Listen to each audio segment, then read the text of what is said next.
Members of the clergy, President Seligman, Dean Zupan, members of the faculty, alumni, honored family and friends, and business school, Simon Business School graduates of 2014, please accept my best wishes and congratulations to you and to all the people here who made this day possible.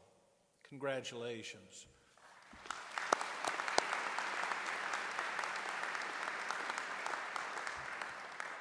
And take a last look at that faculty. They don't look as mean as they did when you started here, do they?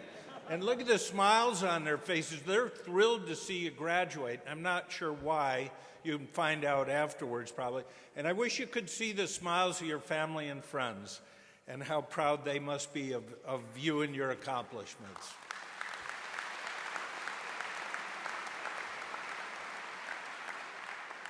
And personally, I cannot tell you how honored I am to receive this Hutchison Medal. I've always said that attending the Simon Business School was the best decision that I've ever made in my career.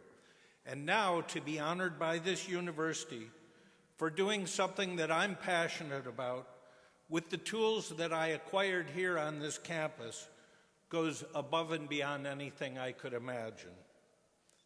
And I was also thrilled this winter when Dean Zupan asked me to give this commencement address. And I was even more thrilled when I got up here today that in this year of protests and petitions against graduation speakers, that he did not have to call me and rescind my invitation. And I have therefore decided to dedicate my brief remarks today to Dean Zupan, who has obviously become a beloved institution here at Simon. It's an understatement to tell you that a lot has changed in the world and on this campus at the university since I graduated 45 years ago, before many of you were born, I'm sure. But some things never change. In a recent poll of college graduates 20 years out of school, 90% could not remember who their speaker was or what he or she said. So, if that statistic holds true today, and I'm sure it works for your family and friends, I feel that I've gotten a hall pass. I can say anything I want because you won't remember what it was. The only mistake I can make up here is not being brief, and I will not make that mistake. Let's get right into it. First, as you enter into this new phase of your lives, I challenge you to employ all the tools that you've learned here at the Simon Business School to find your passion, that driving force that makes you jump out of bed every morning, just can't wait for the new day. Because there's nothing worse than a life spent in a dull, thankless, dead-end job. And boring is not what you came to Simon Business School to find. If you find your passion, if you want it hard enough, you'll find it. And if you don't, you'll find a good excuse. So keep an open mind coming out of school. When I came out, sitting at where you were, I wanted to join the CIA. And I don't mean the Culinary Institute of America. So ironically, I think, I found my passion in the food industry. Like others, I guess I learned what Beatle John Lennon said, is that life is what happens while we're planning other things. Sometimes you might have to push restart to pursue your passion. So do it now while you can. You have to be willing to get rid of the life you've planned in order to find the life that's waiting for you. And Mark Twain said, 20 years from now, you'll be more disappointed by the things you didn't do than by the things you've done. Sometimes you might have to take a step backward. You might have to take a pay cut to find the field or the company that you want to be with. But do it. I promise that the passion you'll find will be your best motivation for success and ultimate happiness in your career. You can make money later. A lot of industrial surveys, in fact, all of them that address the subject, say that money is only the third most important thing for finding happiness in the workplace. The second most important thing is finding job security. And the most important thing, told by people in the workforce, the most important thing that makes them happy is being part of a good team. So that leads to my second recommendation for you. Don't become part of a good team.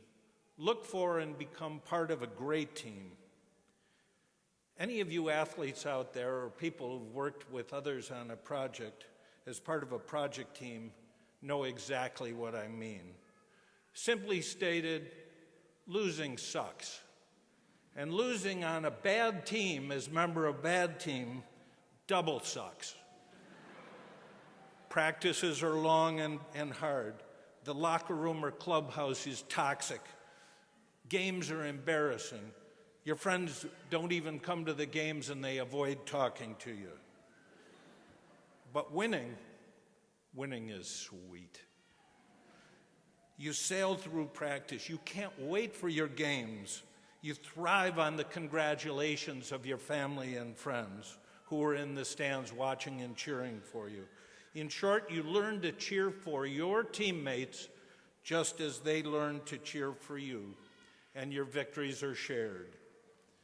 Winning as a team, then, is the only goal worth pursuing.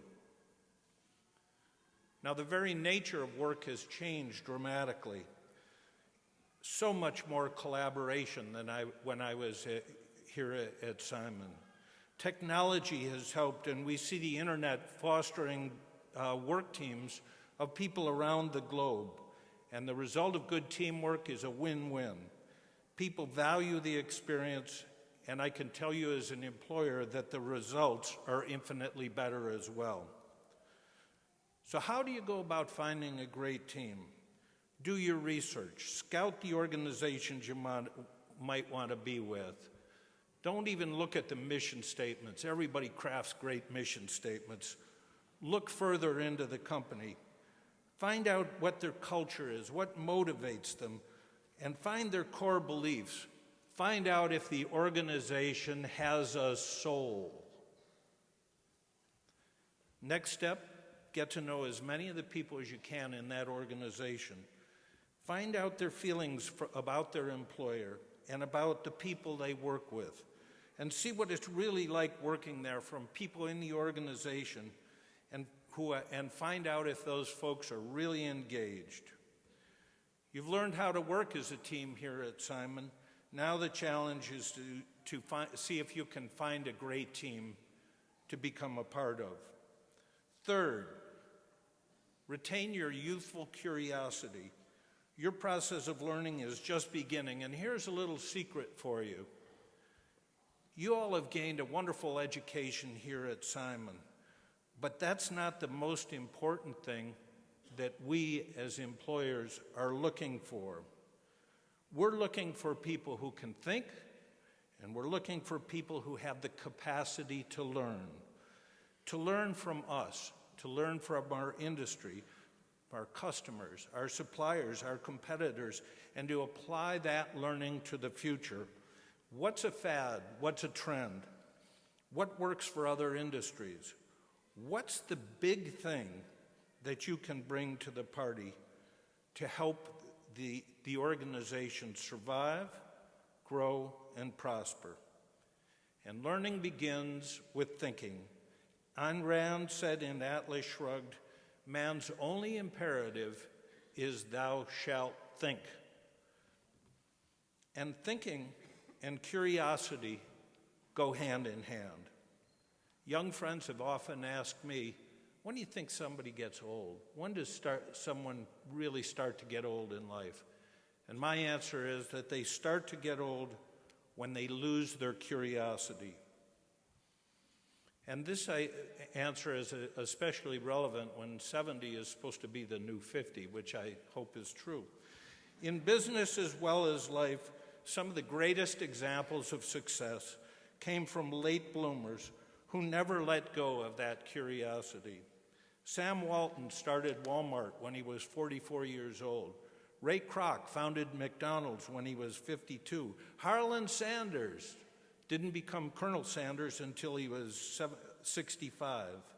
Roger invented the thesaurus at 73 years old. And the Old Testament tells us that the prophet Abraham and his wife Sarah gave birth to their son Isaac when he was 100 years old and she was 91. So you've got some time. You really have some time out there. And my fourth and final point revolves around the importance of sharing your humanity with others. The world between my graduation and yours has witnessed an unprecedented explosion of information in the sciences, which I believe is just starting as you leave school. Nowhere is that explosion more evident from places like Silicon Valley, where ingenuity and innovation have created the tools and are facilitating the way that we work and the way that we live. With all of this explosion of the sciences, who then will be the keeper of humanity? Who will speak for humanity and the arts? On this very campus, I was taught many years ago that the business of business was business and nothing else mattered. The only driving force as a business school graduate was to maximize shareholders' equity. Well, thankfully, a lot has changed here on the shores of the Genesee and the world as well as we know it, because the gulf between the haves and the have-nots has become so obvious, and its implications are so frightening. And I believe that all of us have a mandate to work together, just as our university and our very companies have an obligation to work together for those who are less fortunate. Together, we have an obligation to render our treasure and our time to people who need a helping hand. At the end of the day, how important is it and how good is it if our companies flourish while people in our communities struggle, suffer, and perish? And I think it's not just about giving treasure. It's not just about giving money, but I think it's giving of your time and giving of the skills that you've learned here at Simon to help people less fortunate than you are. So those are my key learnings for you after my years here and years outside. Number one, find your passion. Number two, become part of a great team. Number three, retain your youthful curiosity.